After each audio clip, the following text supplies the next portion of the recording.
Hi, today is 3rd of June 2020. Let us have a quick brief of today's newspaper The Hindu. आज के paper में हम ये सारे एसेंशियल टॉपिक्स पढ़ने वाले हैं. First is about ongoing stand of on the line of actual control. इसमें हमारे डिफेंस मिनिस्टर ने अभी रिसेंटली क्या स्टेटमेंट्स दिए हैं, will have a look. Then second is about Nisarga barrels towards Mumbai. ये साइक्लोन अभी यहाँ पे आ रहा है, that is in Arabian coast और इसका लैंडफॉल होगा near Mumbai. Will have a look. Storm surge क्या होता है, tropical cyclogenesis and cyclone formation. Then this is Assam land slips. यहाँ पे ऐसे लैंड स्लाइड हुआ है, हम जानेंगे कॉजेज ऑफ लैंड स्लाइड्स क्या होते हैं और यहाँ पे इनसेसेंट रेन्स ने ये कैसे ट्रिगर किया landslide in Barak valley. Fourth is about more structural reforms on the anvil. Self reliant India में रिलीफ भी आए और रिफॉर्म्स भी आए. Now government is moving towards more reforms, structural reforms. हम जानेंगे कि क्या 5 कॉन्क्रीट लेसन्स होते हैं for structural reforms.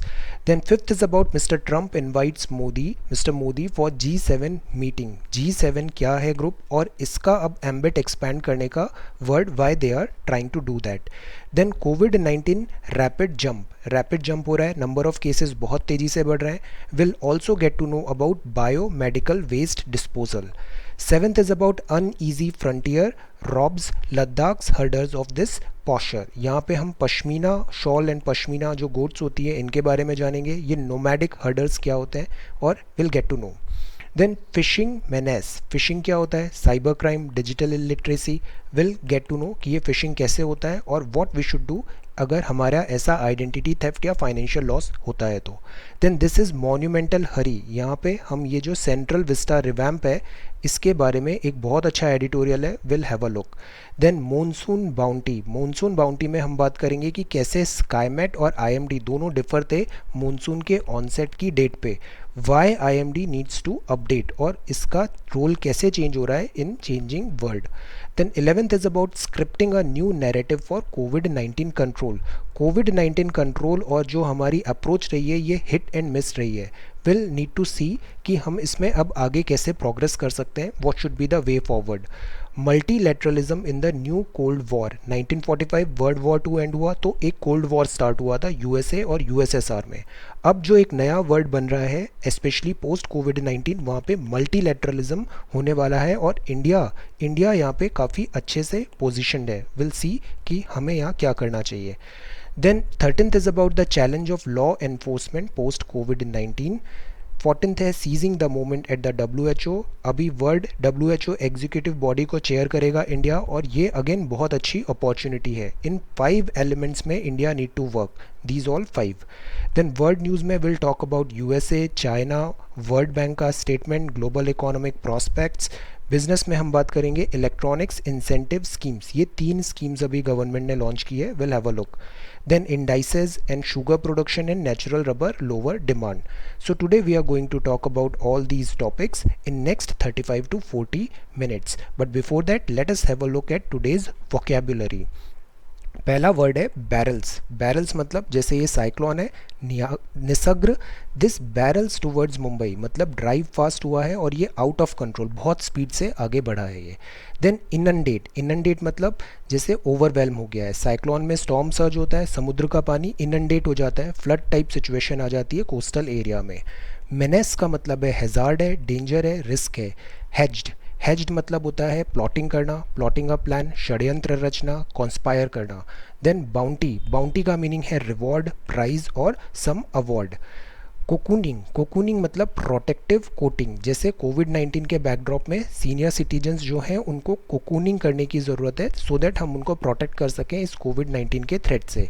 Then perpetuate मतलब keep going, continue indefinitely. Perpetual engines होते हैं ना, वो कंटिन्यूसली आगे बढ़ते रहते हैं. Then this is eight is fostering का मतलब है एनकरेज करना, प्रमोट करना. 9th इज़ कोएर्जिव मतलब यूज़ ऑफ थ्रेट और फोर्स. अंडरपिनिंग आइडियाज़ होते हैं, जैसे आइडियाज़ हैं जो जस्टिफाई कर रहे हैं something, those would be called underpinning. Emphatic win होती है, इसका मतलब होता है वेहमेंट है और फर्म है. देन मीजली मतलब बहुत कम है, paltry meagre that is very less. Forbid का मतलब होता है प्रोहिबिट करना और बैन करना. देन पॉइज का मतलब है बैलेंस और grace. So these are essential vocabulary words. If you come across any other important word, write down that word along with its meaning in the comment section below. So this is 3rd June of 2020. यहाँ हाँ ये ongoing article series है. इसमें हमने सबसे पहले समझा था ये LSE में क्या डेवलपमेंट्स हो रहे हैं. इसमें चाइना का नेशनल इंटेलिजेंस लॉ हमने समझा, ये बहुत इंपॉर्टेंट था. Then awful silence. देन हमारे डिफेंस मिनिस्टर के काफ़ी स्टेटमेंट्स आए. हमने शेकटकर कमेटी भी पढ़ा कि इंफ्रास्ट्रक्चर डेवलप करना क्यों ज़रूरी है बॉर्डर एरिया में. यहाँ डिफेंस मिनिस्टर ने अगेन यहाँ पे कहा है कि India will not infringe on any one sovereignty. India का आप हिस्ट्री भी पिक करो ना तो हमने कभी किसी पे अटैक नहीं किया है, हमने कभी दूसरे कंट्री का ऐसा कुछ हार्म नहीं किया है.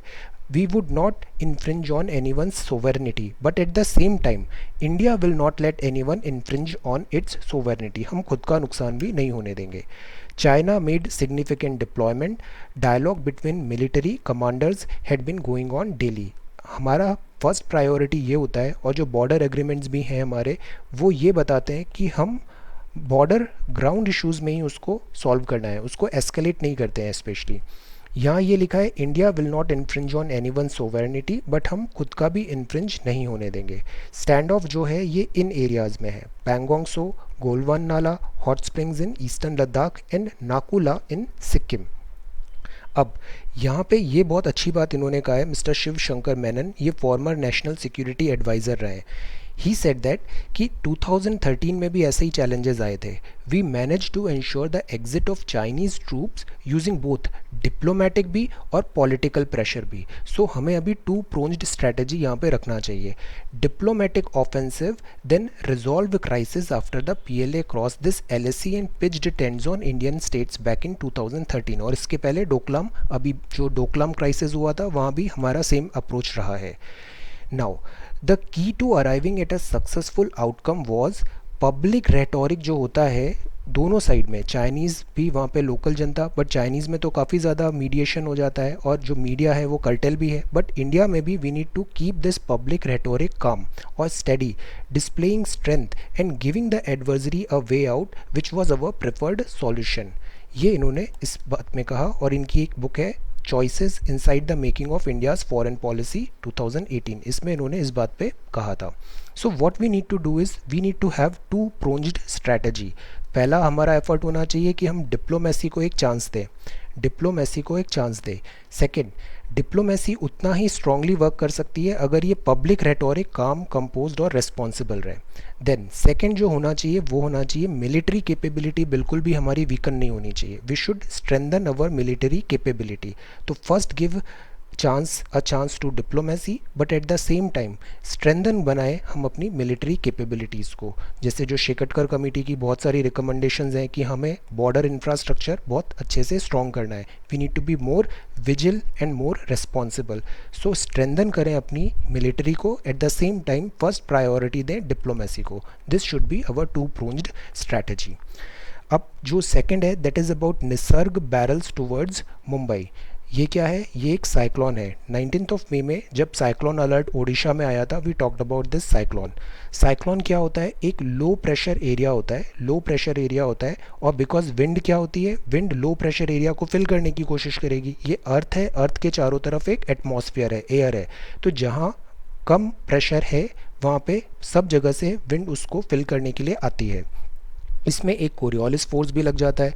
विंड का मूवमेंट एक्स एक्सिस और वाई एक्सिस दोनों में होता है, और इस तरीके से ये साइक्लोन फॉर्मेशन होता है लो एटमॉस्फेरिक प्रेशर में. सी इस टाइप से ये इनवर्ड स्पायरलिंग विंड्स होती है जो rotate about a zone of low pressure. ये low pressure area polar vortices, extra tropical cyclone जैसे डिफरेंट कैटेगरी हो सकती है यहाँ पे. नाउ ये एक्स एंड वाई एक्सिस दोनों में यहाँ पे मूवमेंट हो सकता है. यूजुअली जो साइक्लोन्स होते हैं उसका हमने 1 जून में देखा, ये 6 कंडीशंस होती है जो साइक्लोजेनेसिस के लिए इंपॉर्टेंट है, जैसे sea surface temperature, instability, vertical wind shear and all. We talk this on 1 June. Now usually bay of Bengal में ज़्यादा साइक्लोन्स आते हैं, बट अरेबियन सी में इस बार ये साइक्लोन निसर्ग आ रहा है. नाउ स्टॉर्म सर्ज भी एक टर्म होता है। स्टॉर्म सर्ज मतलब क्या होता है कि जब स्टॉर्म्स आ रहे हैं तो जो समुद्र का पानी है वो ऐसे करके इनंडेट हो जाता है कोस्टल एरिया में। Tidal surge, storm tide, coastal flooding हो जाती है, that is called storm surge. तो इनंडेट होते हैं low lying area during the time of landfall. Landfall क्या होता है, साइक्लोन का जो बर्थ हुआ है वो समुद्र में हुआ है, जैसे ही वो लैंड को टच करता है दैट इज़ कॉल्ड लैंडफॉल, ऐसे मूव होता है। आफ्टर लैंडफॉल साइक्लोन का जो स्ट्रेंथ है वो वीकन होने लग जाता है। नाउ यहाँ एक बात लिखा है, courage, fortitude and presence of mind. Courage, fortitude and presence of mind helps us tide over even the worst of disaster। See 2020 already a year of disaster हो गया है, इतनी सारी डिज़ास्टर्स हो रही हैं अभी कि courage, fortitude and presence of mind helps us tide over even the worst of disaster। तो try to write a short note in say 50 to 100 words, your understanding and everything, and try to link it with this ethics in mind। ethical angle से try to write a short note। courage, fortitude, presence of mind helps us tide over even the worst of disaster। So try to write this with GS4 ethics in mind, 50 to 100 words। try to write a short note। then this is first, second and this is third। 21 this यहाँ पे असम में land slips हुआ है। यहाँ पे land slip मतलब land slide. Land slide मतलब जैसे पहाड़ वगैरह होते हैं, हाइट होती है, बिकॉज वहाँ पे अगर सॉइल फॉर्मेशन प्रॉपर नहीं है, ज़्यादा पानी आ गया है और स्ट्रेंथ जो बाइंडिंग कैपेसिटी है वो वीक हो गई है, तो ऐसे स्लाइड हो जाता है वो। सी ये एक ऐसे यहाँ पे था, एलिवेशन था, देन ये ऐसे यहाँ पे जो इनका बाइंडिंग कैपेसिटी है वो वीकन हुआ because of this incessant rainfall, और ये इस टाइप से फिर यहाँ पे लैंडस्लाइड्स हो जाते हैं यहाँ पे। तो landslides can be initiated in slopes, जहाँ पे ऐसे स्लोप्स हैं, already on the verge of movement by rainfall, snow melt, water level, erosion, groundwater। There could be any reason, earthquake, volcanic activity, disturbances by human activity or a combination of these factor। तो ये जो ज़मीन होती है इसकी binding capacity week हो गई है और ये बिकॉज ऑफ दिस ग्रेविटी नीचे की तरफ ऐसे स्लाइड हो जाएगा ये। सो that is called land slide. तभी हम बोलते हैं अगर यहाँ पे ट्रीज़ ज़्यादा हैं या फिर हमने यहाँ प्रॉपर मेजर्स लगा रखे हैं, यहाँ पे प्रोटेक्शन दे रखा है, तो लैंडस्लाइड हम थोड़ा अवॉइड कर सकते हैं। यूजुअली हिमालयाज़ में काफ़ी लैंडस्लाइड होते हैं, कोंकण एरिया जो वेस्टर्न रेलवेज़ वेस्टर्न घाट्स में, यहाँ पे काफ़ी लैंडस्लाइड्स होते हैं बिकॉज यहाँ रेनफॉल ज़्यादा है। असम में जो हुआ है that is because of rainfall ज़्यादा है यहाँ पे। incessant rains trigger disaster in the Barak Valley। Now this is the fourth one। The fourth one is more structural reforms on the anvil, says Prime Minister। Self reliant India के हमने 5 सारे series cover किए थे। Self reliant India में emphasise था relief पे और reforms पे। रिफॉर्म्स में हमने बात किया, रिलीफ में तो से जैसे प्रधानमंत्री दिस गरीब कल्याण योजना एंड ऑल था, और रिफॉर्म्स में हमने लिया जैसे एसेंशियल कमोडिटी एक्ट 1955, एग्रीकल्चरल मंडी, एमएसएमई डेफिनेशन, एफडीआई पॉलिसी, ये सारे हमने रिफॉर्म मेजर्स लिए। देन स्ट्रक्चरल रिफॉर्म्स होते हैं कुछ, जैसे 1991 में हम अभी इकोनॉमिक्स भी पढ़ रहे हैं क्लास 11th एनसीईआरटी, वहाँ हमने बहुत डिटेल में देखा 1991 में जो लिबरलाइजेशन, प्राइवेटाइजेशन, ग्लोबलाइजेशन हुआ, ये एक स्ट्रक्चरल रिफॉर्म थे बिकॉज इंडिया को बैलेंस ऑफ पेमेंट क्राइसिस भी आ रहा था, हमारा जो रिजर्व्स हैं फॉरेन एक्सचेंज रिजर्व्स वो बहुत ज़्यादा डिप्लीट थे, केवल 14 डेज़ का इम्पोर्ट कवर बचा था। देन ये एलपीजी हुए, इसने बहुत सारे सेक्टर्स को ओपन किया, रिफॉर्म्स आए। देन ग्लोबलाइजेशन की तरफ हम बढ़े, बट इसने सर्विस सेक्टर को तो बहुत एम्फेसाइज किया, बट जो एग्रीकल्चर और जो इंडस्ट्री मैन्युफैक्चरिंग थी वो बैकसीट हो गया। तो रिफॉर्म्स कई बार पॉजिटिव्स भी होते हैं और नेगेटिव भी होते हैं। तो एलपीजी ने पॉजिटिव किया सर्विसेज को और नेगेटिव किसको किया, मैन्युफैक्चरिंग एंड एग्रीकल्चर को। अभी हम फिर कोविड-19 के बैकड्रॉप में रिफॉर्म्स लाने की बात कर रहे हैं। अगर अपन इकोनॉमिस्ट को बात करें तो बेसिकली वो बात करते हैं कि ये कॉन्क्रीट लेसन्स होते हैं, पूरे वर्ल्ड में अलग अलग कंट्रीज़ ने जो स्ट्रक्चरल रिफॉर्म्स किए हैं, तो we need to take care of these 5 things. पहला, फ्रंट लोडिंग होना चाहिए। फ्रंट लोडिंग मतलब लीडिंग फ्रॉम द फ्रंट, जैसे लेबर रेगुलेटरी है या फिर थ्रेशोल्ड आपने चेंज किया है, एफडीआई एंड ऑल का सेक्टर्स आपने ओपन कर दिए हैं, तो हमेशा इसके लॉन्ग टर्म बेनिफिट होंगे। शॉर्ट टर्म में यहाँ पे डिस्टर्बेंसेस होते हैं, शॉर्ट टर्म का इम्पैक्ट होता है और शॉर्ट टर्म में लॉसेस भी हो सकते हैं। So we need to prepare. Short term अगर गेन्स नहीं हो रहे हैं तो we should be able to bear that, because long term gains अक्सर नज़र आते हैं जब भी हम स्ट्रक्चरल रिफॉर्म्स करते हैं। तो long term and short term हमें ध्यान रखना चाहिए। देन कीप इट सिंपल, चीज़ें जितनी आसान बना सकते हैं ना, हमें उतनी आसान बनानी चाहिए. Robust and simple implementation should be the key, because इतने बड़े स्केल में, इतनी बड़ी कंट्री में अगर कोई कॉम्प्लिकेटेड चीज़ होती है ना, तो वो फेल हो जाती है, उसका इम्प्लीमेंटेशन कभी सक्सेसफुल नहीं होता. Then third is about remember the kind. This is short term economic dynamics. Famous economist ये बताते हैं कि इनको सीरियसली लेने की ज़रूरत होती है, शॉर्ट टर्म इकोनॉमिक डायनामिक्स जो हैं, बिकॉज जब भी स्ट्रक्चरल रिफॉर्म्स आते हैं तो थोड़ा सा टर्बुलेंस आता है. एलपीजी के रिफॉर्म्स जब आए थे तो टर्बुलेंस आया था बहुत ज़्यादा. There was concerns of this job losses and all, but computers, then foreign companies, then FDI, तो लॉन्ग टर्म में हमें गेन हुआ. तो ये जो कीनीशियन मॉडल होता है that works at times. Then camel's nose होता है, ये एक मेटाफर है. मेटाफर ये है कि हमने कोई छोटी सी चीज़ परमिट कर दी. Permitting of a small seemingly innocuous act, वो ओपन कर देता है डोर फॉर लार्ज और क्लियरली अनडिज़ायरेबल एक्शन को. जैसे एक टेंट में कैमल को थोड़ा सा जगह देते हैं तो कैमल पूरा टेंट ऑक्यूपाई कर लेता है और आप टेंट के बाहर हो जाते हो. तो दैट इज़ कैमल्स नोज. ये इकोनॉमिस्ट में ऐसा कहा है कि ये मेटाफर हमें रिफॉर्म्स के टाइम पे ध्यान रखना चाहिए कि हम ऐसी कोई चीज़ ओपन अप नहीं कर दें जो बाद में अनडिज़ायरेबल एक्शंस लेके आए. देन पॉलिटिकल, वोटर्स और एंटरप्रेन्योर, ये तीन चीज़ होती है, इनको कॉन्फिडेंस में लेना बहुत ज़रूरी है before you implement any structural reform, otherwise reforms fail हो जाते हैं. So these 5 things should be kept in mind. Then यहाँ पे बात है, this is Trump invites Modi for G7 summit.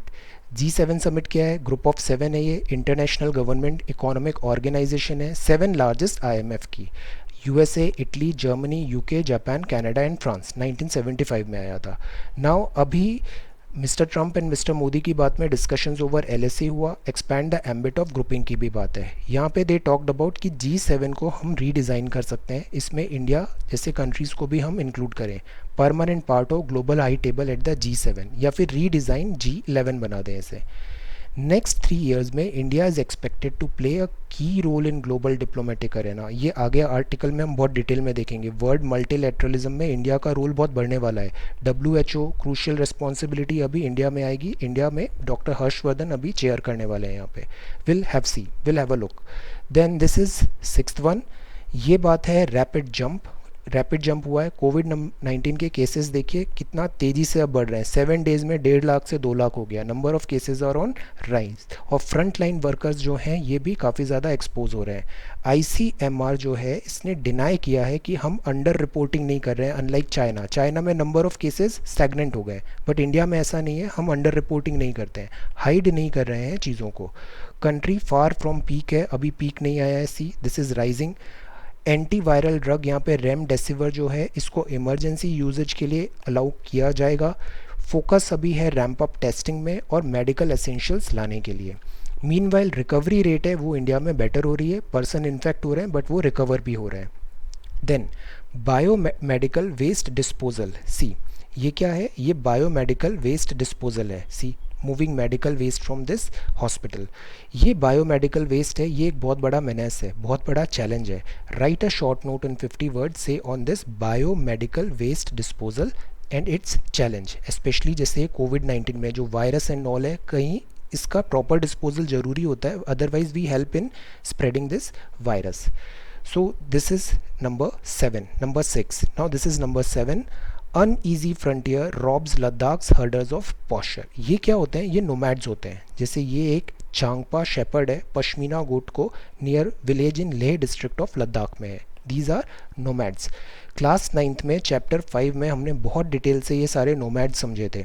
India में डिफरेंट नोमैड्स होते हैं, जैसे ये धांगर है, बंजारा है, मालधारी है, रायका, बंजारा, भूटिया, गुज्जर, गड्डीज, गुज्जर्स, और यहाँ पे मोनपा होते हैं. ओके, ये हमने बहुत अच्छे से इंडिया लेवल पे भी समझा और वर्ल्ड लेवल पे भी बहुत सारे नोमैड्स होते हैं. अफ्रीका एंड यहाँ पे Maasai and all, we talked about that. Have a look. यहाँ जो बात है वो बात कर रहे हैं अपन इनकी, चांगपा शेपर्ड विद पश्मीना गोट. ये इनके ट्रेडिशनल ग्रेजिंग पॉस्चर होते हैं, कल्टीवेबल लो लैंड्स होते हैं, बट बिकॉज चाइना के साथ LSE टेंशन है तो ये एरिया इनके लिए अभी इनएक्सेसिबल हो गया है नोमैडिक कम्युनिटी के लिए, तो they are facing trouble. We need to know about this pashmina shawl. ये बहुत फाइन होती है, बहुत एक्सपेंसिव भी होती है और फेमस फॉर इंट्रिकेट वर्क है. So this is pashmina shawl and herders of pasture in Ladakh. Then this is page number 2. यहाँ पे बात है कि फ़िशिंग मेनेस बहुत बढ़ता जा रहा है. What does it mean by fishing? Cyber crime, digital illiterate. हमारे यहाँ डिजिटल डिवाइड है। हम अपने एल्डर जनरेशन देखते हैं, कई बार parents and all they are so gullible कि उनको डिजिटल इलिटरेट है, मतलब डिजिटल बहुत सारी चीज़ें पता नहीं है कि क्या फेक न्यूज़ है, या फिर कई बार कैसे फिशिंग हो जाता है, identity theft and financial losses भी हो जाते हैं। दिस हैपन्स, काफ़ी बड़े स्केल पे ये होता है। So this is fishing menace. Fishing menace एक साइबर क्राइम होता है। ये टारगेट करता है, जैसे ईमेल आएगा, टेलीफोन टेक्स्ट मैसेज आएगा, आपसे ओटीपी शेयर करने के लिए बोलेंगे। ये लेजिटिमेट इंस्टीट्यूशन, मतलब खुद को बताएंगे हम फ्रॉम आरबीआई बोल रहे हैं या फिर इस टाइप से। Then your individual sensitive data उनसे मांगेंगे, personally identifiable information, banking, credit and all, और उनके साथ ये फ्रॉड हो जाएगा फाइनेंशियल और आइडेंटिटी थेफ्ट का। इसके कुछ मेजर्स हैं जो वी शुड रिमेंबर, कि जो अक्सर जो फिशिंग मेनेस होता है वो ऐसे होता है। कुछ ऐसी स्कीम आती है that looks too good to be true, like Africa से एक मेल आया है कि आपके बैंक में इतने पैसे आ जाएंगे अगर आप रिपोर्ट करेंगे and all this. So this is too good to be true, this is not going to happen. Sense of urgency दिखाते हैं, हाइपर लिंक्स होता है, अटैचमेंट्स होते हैं, और अनयूजुअल सेंडर होता है। So we need to be very careful. Not only we, this our duty, कि जो हमारे यहाँ जैसे डिजिटल डिवाइड है, काफ़ी लोगों को इन सब चीज़ों की इन्फॉर्मेशन होती नहीं है, तो दिस इज़ आवर रिस्पॉन्सिबिलिटी कि हम उनको एजुकेट भी करें कि they should remain careful, vigilant towards this phishing menace. At the same time अगर ऐसी कोई एक्टिविटी होती है तो प्रॉपर सेटअप है, you should immediately contact the authorities. Then this is page number 3, ये पेज नंबर 4 है, ये पेज नंबर 5 है। Then this is editorial section. पहला एडिटोरियल है that is about monumental hurry. हमने इसे काफ़ी डिटेल में पहले भी कवर किया है। ये जो पूरा है ना, ये हमारा सेंट्रल विस्टा है, ये यहाँ पे Rashtrapati Bhavan north south block, और ये है हमारा इंडिया गेट। ये पूरा this is all called Central Vista. ये 3 किलोमीटर का लॉन्ग स्ट्रेच है राष्ट्रपति भवन से इंडियन गेट तक। सरकार काफ़ी टाइम से यहाँ पे रिवैम्प करने की बात कर रही है, बिकॉज बहुत सारा एरिया खाली भी है, 9 एकड़ प्लॉट्स अराउंड खाली हैं, तो यहाँ पे नई बिल्डिंग्स एंड ऑल बनाने की बात है। पहले दिल्ली कैपिटल भी नहीं था, 1911 में Kolkata to Delhi capital shift हुआ था। सो ये बिल्डिंग्स काफ़ी पुरानी हो गई हैं। गवर्नमेंट वांट्स कि अब हम नई बिल्डिंग्स बनाना चाहते हैं यहाँ पे। There might be a case to redevelop Central Vista. Government के रीजंस हैं कि ये बिल्डिंग्स अब ऑक्यूपेंसी इसमें डिफ़िकल्ट हो गई है, नंबर ऑफ़ सीट्स बढ़ गई हैं because delimitation and all, Lok Sabha Rajya Sabha की सीट्स बढ़ गई हैं, नई पार्लियामेंट चाहिए उन्हें यहाँ पे, तो इनको मॉन्यूमेंट्स बना दें और this historical places and all बना दें, और हम एक नया एफिशिएंट बिल्डिंग यहाँ पे डेवलप करें। This is what the government wants. यहाँ बट कुछ प्रॉब्लम्स भी हैं, काफ़ी सारे इश्यूज़ भी हैं। एक तो ये पहला इशू ये आ रहा था, एनवायरमेंटलिस्ट बोल रहे थे एंड सिटीजन्स भी बोल रहे थे कि जो इनका एरिया है वो कम हो जाएगा, बिकॉज जो फ्री एरिया है वो यूटिलाइज हो जाएगा इन बिल्डिंग न्यू बिल्डिंग्स। यहाँ पे बात है, the plan is also to construct, नया पार्लियामेंट बनाना है मार्च 2022 तक, एक कॉमन सेंट्रल सेक्रेटरीट बनेगा मार्च 2024 तक, नया रेसिडेंस बनेगा प्राइम मिनिस्टर वाइस प्रेसिडेंट का साउथ और नॉर्थ ब्लॉक में, ये रीपर्पज़ होगा एज अ म्यूजियम, एक नया बिल्डिंग बनेगा फॉर प्राइम मिनिस्टर ऑफिस भी। So this is a draft master plan Central Vista revamp. Triangular shape का पार्लियामेंट है, बट द पॉइंट इज़ इतनी जल्दबाजी क्यों, why so much of hurry and adequate consultation क्यों नहीं है। एनवायरमेंटलिस्ट, आर्किटेक्ट और जो सिटीजन्स हैं उन्होंने कंसर्न्स रेज किए हैं। यहाँ पे बात है कि आपने मिनट्स ऑफ मीटिंग और लैक ऑफ ट्रांसपेरेंसी यहाँ पे क्यों शो हुआ है। There was enough reasons to be circumspect about this grand idea. तो दीज आर सर्टेन क्वेश्चंस। ये करीब 922 करोड़ का है। रेंज ऑफ रीजंस है रीडेवलपमेंट में, जैसे पार्लियामेंट की जो बिल्डिंग है 1911 से 1931 के बीच में बनी थी, डीलिमिटेशन हो गया तो नंबर ऑफ एमपीज जो होते हैं, सांसद होते हैं, वो बढ़ गए, तो शास्त्री भवन, कृषि भवन, यहाँ मॉडर्न वर्क प्लेसेज नहीं है। सो दैट इज़ वाई सरकार चाहती है इसको पूरा रिवैम्प करें। That is a good thing, but proper consultation होना चाहिए और जल्दबाजी नहीं करनी चाहिए यहाँ पे। Then this is monumental hurry, this is monsoon bounty. Again monsoon is very very important, we should know everything about monsoon। Recently हम कुछ दिन से इसे कवर कर रहे हैं, स्काईमेट और आईएमडी की फोरकास्टिंग दोनों डिफरेंट आई हैं। आईएमडी के मीनवाइल ये उठ रहा है सवाल कि IMD should work at disseminating more precise localised weather forecast देने की ज़रूरत है। आईएमडी ने शुरू में कहा कि 4 दिन का डिले है बिकॉज इस बार समर्स उतने स्ट्रॉन्ग नहीं हुए हैं, माइल्ड समर्स हैं, वेस्टर्न डिस्टर्बेंसेस भी थे और देन सुपर साइक्लोन भी अभी सिचुएशन हो रही है, तो शायद मानसून डिले हो जाएगा। मानसून भी अगेन हमने डिटेल में 16th ऑफ मई को देखा, देन 31st ऑफ मई को we talked about these parameter, rainfall, wind field और दिस आउटवेव लॉन्ग वेव रेडिएशन वैल्यू, जिसके बेसिस पे स्काईमेट ने पैरामीटर्स पे बताया था 1 जून को केरला में आ गया है। मानसून ऐसे आता है, पहले केरला में आता है, फिर धीरे धीरे मानसून ऐसे ऊपर प्रोग्रेस होता है, फिर रिवर्सल ऑफ विंड्स होता है और फिर रिट्रीटिंग मानसून हो जाता है। So that is monsoon. India की economy, society, everything depends a lot on this monsoon. So wind speed, radiation और वेदर स्टेशन, इसमें पहले आईएमडी की मोनोपोली थी, अब नहीं है, बट स्टिल डोमेस्टिक इंटरनेशनल जो कंपनीज हैं वो कंपटीशन प्रोवाइड कर रही हैं। क्लाइमेट चेंज हो रहा है तो weather unpredictability is on rise, बहुत डिफिकल्ट हो गया है प्रिडिक्ट करना चीज़ों को। IMD meanwhile should work on improving science and technology and forecasting, इसको अपनी कैपेसिटी इम्प्रूव करनी चाहिए। डिसैमिनेट करे, मतलब लोगों को बताए, more precise localised weather forecast, तो ये एक बहुत बड़ा एडवांटेज होगा। Communication to a wider population is important, कि क्विक उन्हें डिसैमिनेशन ऑफ इन्फॉर्मेशन हो। ये बात हमने पहले भी देखा था 1999 में जब साइक्लोन आया था उड़ीसा में, तो रिमेंबर कितने ज़्यादा ह्यूमन लॉस हुआ था हमारा। अभी फिर साइक्लोन्स आए थे उड़ीसा में भी, से बंगाल में भी, अभी भी लॉसेज हुए हैं बट कंपैरेटिवली कम हुए हैं। क्यों? बिकॉज हमने साइंस एंड टेक्नोलॉजी में काफ़ी एडवांसमेंट कर लिया है, सैटेलाइट्स एंड ऑल, हम प्रॉपर प्रिडिक्ट कर पा रहे हैं। इस इंफॉर्मेशन को टाइमली डिसैमिनेट करना अब बहुत ज़रूरी है, ताकि तुरंत कम्युनिकेशन हो, लोगों को बताया जाए कि these things are happening, quickly you take necessary measures. So this is the duty of this IMD। Then यहाँ पे बात है scripting a new narrative for कोविड-19 कंट्रोल, काफ़ी अच्छे पॉइंट्स लिखे हैं इन्होंने। यहाँ लिखा है इफ़ सोशल वैक्सीनेशन मतलब लोगों को प्रिकॉशन रखना है, सोशल डिस्टेंसिंग रखना है, it's on people, is the legacy of HIV control. जो HIV है, ह्यूमन इम्यूनो दिस, जो HIV एड्स वायरस जो था, सो HIV कंट्रोल के लिए social vaccination is very important. तो सिमिलरली कोविड-19 का भी अभी एंटी वैक्सीनेशन यहाँ पे नहीं आ रहा है, सो इन दैट केस यहाँ पे भी सोशल वैक्सीन पे गवर्नमेंट एम्फेसाइज कर रही है, नैरेटिव चेंज हो रहा है। Novel corona virus control ought to be more far reaching. अगर एपिडेमिक जो होते हैं उसको वॉर की तरह लेना चाहिए, अंडर एस्टिमेट नहीं करना चाहिए एनिमी, वरना ये कॉस्टली मिस्टेक होती है। यहाँ कुछ बहुत अच्छी लाइंस लिखा है कि जो स्ट्रैटेजी, प्लानिंग, ये डायनामिक चीज़ होती है, इसमें रिवीजन होना चाहिए as the ground reality changes. What is appropriate in the beginning may become redundant midway. शुरुआत में हमने ऐसा प्लान किया था बट बीच में जाते जाते हमारा प्लान चेंज हो जाता है और वो समय के साथ बदलता है। आइजनहोवर ने कहा था, in preparing for battle I have always found that plans are useless but planning is indispensable. जब आप आंसर भी राइट करते हो ना, तो मेक अ प्लान। क्वेश्चन आपने पढ़ा, refer to the syllabus, then start writing. कुछ 1 2 3 4 लाइंस लिख लिए ना, अगेन आप क्वेश्चन देखो, सिलेबस देखो, और फिर देखना आपको लगेगा कि मुझे अपनी स्ट्रैटेजी चेंज करनी चाहिए। Because many a times when we start writing हम डेविएट होने लग जाते हैं प्लान से। So this is a good strategy. कुछ लाइंस लिखनी है, फिर वापस क्वेश्चन और सिलेबस को देखना है, फिर आगे कंटिन्यू करना है। Because strategy planning is dynamic, writing is also at times should be dynamic.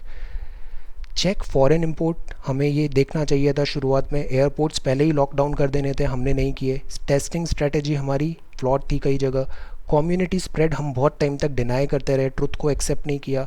अगर ये कर लेते तो हम बिहेवियरल चेंज ले आते और हो सकता है बेटर पोजीशन पे आते। सी हाइंडसाइट हमेशा 20/20 लगती है, पीछे मुड़ के देखते हैं ना तो हमें लगता है लाइफ में हमें ऐसे करना था, ये करते तो बेटर होता, ऐसा होता तो ऐसा हो जाता। This is all ifs and buts, 20/20 रहती है hindsight. But what we should do is we should learn the lessons learn होने चाहिए और जो मिस्टेक्स हुई हैं वो रिपीट नहीं करनी चाहिए। सो दिस इज़ वॉट इधर ऑथर ट्राई कर रहे हैं कहने का। लॉकडाउन और मास्क वियरिंग, ये भी एक डिबेट है। लॉकडाउन मतलब हमने बहुत बड़ी प्रॉब्लम आई तो हमने बहुत बड़ा स्टेप ले लिया। अगर अपन छोटे छोटे स्टेप लेते, जैसे मास्क वियरिंग को हम मैंडेटरी कर देते, तो we need to get this mindset कि जो बिग प्रॉब्लम्स होती है इसका मतलब ये नहीं है कि बिग सॉल्यूशंस हो उसके लिए। बिग प्रॉब्लम्स के लिए छोटे सॉल्यूशंस भी हो जाते हैं। हमारे इंडियन माइंडसेट में हमें ऐसा सिखाया जाता है कि जो बहुत मुश्किल है, बहुत पेनफुल है, बहुत एफर्ट लगेगा, वही अच्छा है। नो, ईजी थिंग्स भी अच्छी हो सकती है। हमेशा मुश्किल क्यों करना चीज़ों को जब आसानी से काम हो रहा है। तो we need to understand this. Then यहाँ पे सॉल्यूशन सोशल वैक्सीन का है और सोशल मोबिलाइजेशन का है। नाउ एक और इम्पॉर्टेंट बात है कि हम हमेशा वायरस के स्प्रेड को कंटेन करने पे जोर लगा रहे थे, जबकि हमें जोर लगाना चाहिए कि हम मोर्टेलिटी कर्व को फ्लैटन पहले करें, मतलब डेथ नहीं होनी चाहिए। इन्फेक्शन हो रहा है तो इट्स ओके, वो रिकवर भी हो जाएगा। ये जो डेथ होता है इसको हमें फ्लैटन करना है। और मोर्टेलिटी कर्व में सबसे ज़्यादा जो जिसको ध्यान रखना है वो रखना है those over 60 years, those with these diabetes, hypertension, heart diseases, chronic respiratory diseases और ओबेसिटी। ये जिन लोगों को है वो कुछ ज़्यादा इससे इम्पैक्ट आ सकता है उन्हें। So this demanded this cocooning reverse quarantine the elderly and the vulnerable. तो हमें इन लोगों पे ज़्यादा कॉन्सेंट्रेट करना चाहिए और इनको सेफ रखना हमारी प्रायोरिटी होना चाहिए।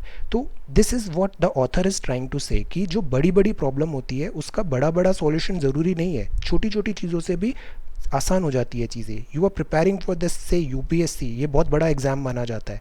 Do one thing, be consistent, read every day and do simple simple things, simple basic knowledge, basic current affairs, everything, writing practice and all. और बी रेगुलर, छोटी छोटी चीज़ें बहुत टाइम तक करके रखते हैं ना तो बहुत अच्छे बड़े उसके गुड रिजल्ट्स मिलते हैं। This is proven thing. Now solutions इसके हैं social vaccination and social mobilisation. We need a practical platform होना चाहिए था और सारे स्टेक होल्डर्स को यहाँ पे इन्वॉल्व करना था। We have a unique opportunity, अभी भी गेम लॉस नहीं है। We have a unique opportunity to script and a new narrative to win the present struggle and perpetuate its legacy with all will and wisdom. Very very good lines. So this is scripting a new narrative for COVID control. यहाँ क्या लिखा है कि strategy planning ज़रूरी है। हमने start जैसा भी किया over the period of time हम अपनी स्ट्रैटेजी टिंकर कर सकते हैं, ऑल्टर कर सकते हैं। There is nothing wrong in that. Now this is the next article and very good article once again. Multilateralism in the new cold war. World war 2 end हुआ, cold war हुआ USA USSR के बीच में, अभी फिर से cold war type situation है और मल्टीलेटरलिज्म हो गया है यहाँ पे। India can set the world response also using the opportunity to recover its global thought through leadership। Cold war में, न्यू कोल्ड वॉर में डिफाइंड बाय टेक्नोलॉजी होगा। अभी आर्म्स भी, आर्मी भी चेंज हो गई है, पता है पहले जैसी आर्मी अब नहीं रही है। Arm forces are not like before. Wars जो होते हैं अब, वॉर्स भी पहले जैसा वॉर नहीं होता है कि यहाँ सोल्जर्स आ रहे हैं दिस टाइप, नो। वॉर का नेचर चेंज हो रहा है, वॉरफेयर का नेचर चेंज हो रहा है। कोल्ड वॉर जो होगा ये टेक्नोलॉजी ड्रिवन है। ट्रेड नॉट टेरिटोरी होगा, टेरिटोरी नहीं trade. Non alignment is an uncertain option and India should craft a global triumvirate. तो इंडिया को यहाँ पे अपनी स्ट्रैटेजी टिंकर करनी चाहिए। इंडिया जो है अभी चेयर करेगा executive board of world health assembly, decision making body of WHO है। यहाँ पे हमारे डॉक्टर हर्षवर्धन इसको लीड करेंगे अभी। India can set the global response, multilateralism and medical issue. तो ये एक बहुत बड़ी अपॉर्चुनिटी है। यूनाइटेड नेशन जनरल असेंबली की theme the future we want, 2021 में इंडिया ज्वाइन करेगा यूएनएससी नॉन परमानेंट सीट। ये हो जाएगा बिकॉज और कोई कॉम्पिटिटर नहीं है इंडिया का अभी यहाँ से, तो यहाँ इसको permanent seat, non permanent seat मिल जाएगी। इंडिया चेयर करेगा ब्रिक्स का समिट का, 2022 में इंडिया होस्ट करेगा G20। तो ये बहुत सारी ऐसी इवेंट्स लाइंड अप है। This is a rare alignment of stars for agenda setting. India अपना एजेंडा सेट कर सकता है यहाँ पे। न्यू ग्लोबलाइजेशन जो आ रहा है उसमें हमें क्या वैल्यू सिस्टम होना चाहिए? हमारा वैल्यू सिस्टम होना चाहिए based on humanity, based on fairness and based on equality. China meanwhile बहुत ज़्यादा गुडविल एंजॉय नहीं करता है, losing influence and dynamics. India के लिए ये एक अपॉर्चुनिटी है। Asia meanwhile there is no doubt central होने वाला है ग्लोबल प्रॉस्पेरिटी का। Global governance, economy, scientific research, society in need of being reinvented है। बट यहाँ पे क्लैश ऑफ वैल्यूज़ भी है बिकॉज वैल्यू ड्रिवन, जैसे जो यूएस है इनमें काफ़ी, यूएस एंड जो यूरोपियन वर्ल्ड है they at times show this superiority complex and all. Value system का यहाँ पे क्लैशेस होता है। चाइना और इंडिया में भी कई बार वैल्यू सिस्टम का क्लैशेस है। चाइना को जो राइज हो रहा है वो 3 चीज़ों पे हुआ। एक हुआ टेक्नोलॉजी, इनोवेशन और ट्रेड बैलेंसिंग। आप ट्रेड सरप्लस देखो चाइना का, हर कंट्री से ऑलमोस्ट उसका फेवरेबल रहता है। और फिर ये बेल्ट एंड रोड इनिशिएटिव भी लेके आ गया। चाइना का फॉरेक्स रिजर्व आप देखो, टेल चाइना का फॉरेक्स रिजर्व और इंडिया का फॉरेक्स रिजर्व, बताइए कितना है चाइना का फॉरेक्स रिजर्व और इंडिया का forex reserve. We should use this opportunity to recover our global thought. हमें लीडरशिप लाइक जैसे नालंदा कितना फेमस हमारे इंस्टीट्यूशंस रहे हैं यहाँ पे। एस्ट्रोनॉमिकल कंप्यूटेशन में इंडिया को कितना लीड था, जीरो में हमारी लीड है, आयुर्वेदा में है, बुद्धिज़्म में है, योगा में है, अहिंसा में है, clothing the world for millennia. तो हमें इस टाइप की जो वैल्यू सिस्टम इंडिया का स्ट्रेंथ रहा है उसको प्रमोट करने की ज़रूरत है। कॉलोनियल रिवॉल्यूशन और डिजिटल रिवॉल्यूशन, ये दोनों वैल्यूज़ डिफरेंट होगी। अभी हम डिजिटल रिवॉल्यूशन की तरफ बढ़ रहे हैं। नॉन कोएर्सिव रिफॉर्म्स हैं। आर्म्स का इंपोर्ट हम इतना ज़्यादा इंपोर्ट करते हैं, हमने इसे सिप्री की रिपोर्ट में भी देखा था, इंडिया कितना बड़ा इंपोर्टर बन गया है आर्म्स का। Why can't we invest this much of money in technology में, क्यों इन्वेस्टमेंट नहीं हो रहा है। Peaceful coexistence should be the priority. Freeze करें पोस्ट कॉलोनियल सोवरेनिटी को। नॉन इंटरफेरेंस होना चाहिए इंटरनल मैटर में। यहाँ एक बड़ा अच्छा एग्जाम्पल दिया है कि लास्ट 25-30 ईयर में यूएस ने इतने billions and billions of dollar world policing में लगाए हैं, जबकि चाइना ने ₹0 खर्च किया है यहाँ पे। और सी चाइना का स्ट्रेंथ एंड यूएसए का economic strength now. So invest in technology और इन्वेस्ट प्रूडेंटली और judicially. New principles of trade है। आईपीआर की जो मोनोपोली है इसको अबॉलिश करने का टाइम है। ग्लोबल पब्लिक जो गुड्स हैं ये बेस्ड होने चाहिए पब्लिक हेल्थ पे, क्रॉप रिसर्च पे, रिन्यूएबल एनर्जी पे और बैटरीज पे भी। एक और इम्पॉर्टेंट चीज़ है वो है एंशिएंट सिविलाइजेशन वैल्यू। ये प्रोवाइड करती है कॉन्सेप्चुअल अंडरपिनिंग, बेसिस बनाती है economic order, societal behaviour, sustainable development, climate change and specially Africa. Africa is again very important. Yesterday we read a very good article. Africa में India और China दोनों यहाँ पे प्रोग्रेस कर रहे हैं, बट दोनों का अप्रोच बहुत डिफरेंट है। Read that article, very good article. So this is multilateralism in the new cold war. Then this is the challenge of law enforcement post कोविड-19। अक्सर हम ये भूल जाते हैं कि ये जो वर्दी के नीचे जो पर्सन है that is also a human being, और लॉ इन्फोर्समेंट बहुत ज़्यादा मुश्किल होता जा रहा है। The police will have to think of ways of dealing with the new challenges in maintaining law and order. World upside down हो गया है। एनफोर्सिंग लॉकडाउन जो है ये बहुत ज़्यादा टाइम तक सक्सेसफुल नहीं होगा। ड्रॉप इन क्राइम्स हैं, that is a good thing, but domestic violence बढ़ गया है। Uptick in domestic violence, plus in police workers और फ्रंटलाइन स्टाफ है इनका हेल्थ भी यहाँ पे वो भी वल्नरेबल हो जाते हैं कई बार। Then this is reformative and fiscal packages. यहाँ पे बात किया है स्टिमुलस पैकेज जो गवर्नमेंट ने दिया है वो और कैसे बेटर हो सकता था। Then this is seizing the movement at the W K executive body chair India अभी नेविगेट करेगा। पावर लैंडस्केप विद, हमें ज़रूरत है हम कैंडर और टैक्ट से करें, बिकॉज ये बहुत ट्रीचियस पाथ है, ये ट्रीचरस पाथ है ये। डॉक्टर हर्षवर्धन अभी चेयर करेंगे डब्ल्यूएचओ एग्जीक्यूटिव बॉडी बोर्ड को। ये 34 मेंबर बॉडी होती है, ये इम्प्लीमेंट करती है डिसीजन बाय दिस डब्ल्यूएचए, ये ministry of health and family welfare. ये ट्रीचरस पावर लैंडस्केप है, थॉर्न्स हैं ये। Navigate with candour and tact is important. यहाँ बात किया है 5 एलिमेंट्स इंडिया को ध्यान रखने चाहिए। पहला, epidemic prevention control. Covid type epidemic prevention and control हमारी टॉप प्रायोरिटी होनी चाहिए। और ये जो जूनोटिक डिसीजेस का राइज हो रहा है, जूनोटिक डिसीजेस मीन्स जो एनिमल्स टू ह्यूमंस ट्रांसफ़र होती है। कोरोना वायरस फैमिली के जो थे वो मोस्टली ये जूनोटिक डिसीजेस थे। सेकेंड, डब्ल्यूएचओ का जो सेक्रेटेरिएट है ये फास्ट ट्रैक करे चाइना का क्या रोल रहा है, इसकी इम्पार्शियल और इंडिपेंडेंट एंड कॉम्प्रिहेंसिव रिव्यू होना चाहिए कि कोविड-19 की इन्फॉर्मेशन शेयर क्यों नहीं की इनिशियल टाइम पे। Then third is promote appropriate multilateral governance mechanism. Equitable access होना चाहिए थेराप्यूटिक्स एंड वैक्सीनेशन का भी, इसमें डिस्क्रिमिनेशन नहीं होना चाहिए। देन फोर्थ इज़ जैसे आईपीआर जो है ये लोअर कर सकते हैं अपन। Then stay aloof from west campaign to this recast Taiwan as observer of WHA. अभी ये बात चल रहा था, यूएसए भी बोल रहा था कि जो ताइवान है उसको द डब्ल्यूएचए में हम वापस ऑब्जर्वर की तरह लाएं। इंडिया इससे थोड़े टाइम तक अलूफ रह सकता है।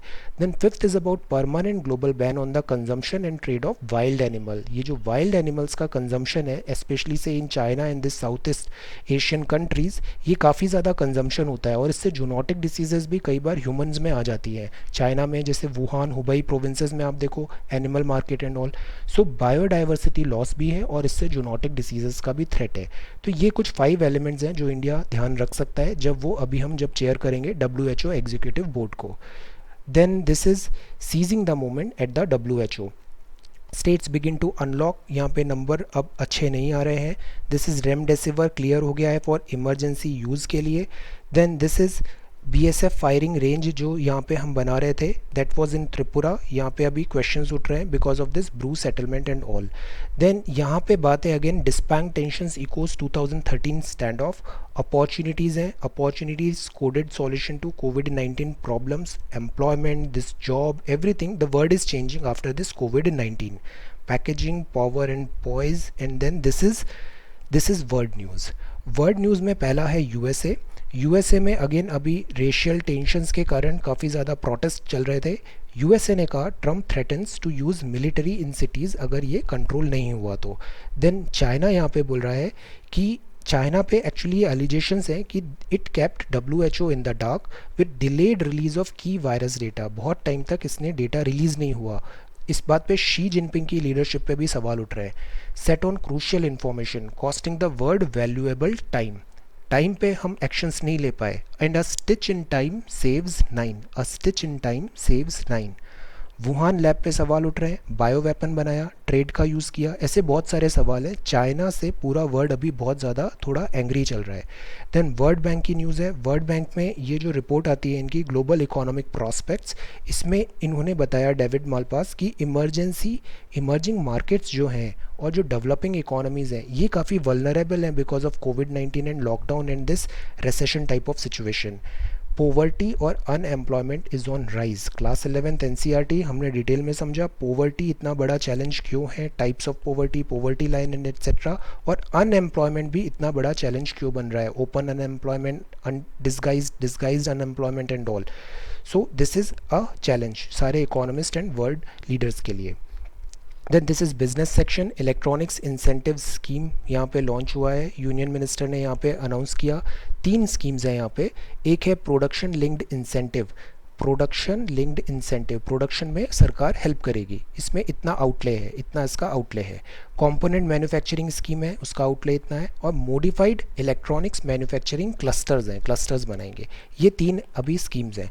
द होल आइडिया इज़, हमने अभी टेक्नोलॉजी लॉ पढ़ा था ना चाइना का, तो बहुत ज़्यादा डिपेंडेंट हमें नहीं होना है। इलेक्ट्रॉनिक्स मैन्युफैक्चरिंग में हमें सेल्फ रिलायंट होना प्रायोरिटी है, स्पेशली क्रिटिकल इंफ्रास्ट्रक्चर में।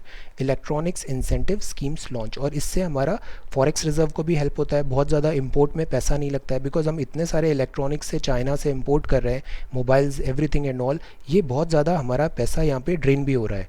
सो प्रोडक्शन लिंक्ड इंसेंटिव्स है, mobile phone manufacturing and electronics को हम प्रमोट करेंगे।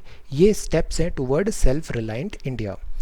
Then indices shrug off. कल हमने मूडीज़ की रेटिंग पढ़ा था, बट स्टॉक मार्केट की अपना एक अलग ही नेचर होता है, उसने इसको श्रग ऑफ कर दिया है। Then this is natural rubber और शुगर है, इन दोनों का प्रोडक्शन एंड दिस कम हो रहा है। Why? Because demand is less, lower demand है, और ये मूडीज़ डाउनग्रेड कल जो थे वो श्रग ऑफ हो गया था। Then this is sports and life, this is meanwhile a no show. So today we read about this business section. Then world में USA and China, role of China, WHO and all, और world bank का ये global economics prospect, emerging market, developing economy, poverty, unemployment, vulnerable है। ये 5 बहुत अच्छे steps हैं जो इंडिया को सोचना चाहिए, 5 एलिमेंट्स, जब हम डब्ल्यूएचओ में ऐसे लीडरशिप रोल देखेंगे। Challenge of law enforcement post कोविड-19, जो यूनिफॉर्म होती है, वर्दी होता है, उसके नीचे भी जो फ्रंट रनर है, कोविड वॉरियर है, उनके अंदर भी there is a human being, we should remember that. Then this is global public goods, world order कैसे चेंज हो रहा है, multilateralism in the new cold war. Very good points, ये ऐसे एंड ऑल में बहुत अच्छे से इन सारे पॉइंट्स को आप यूज़ कर सकते हो। Then this is lockdown, mask wearing, इसमें भी बहुत सारा अच्छा पॉइंट्स दिया है। Thought process is really good.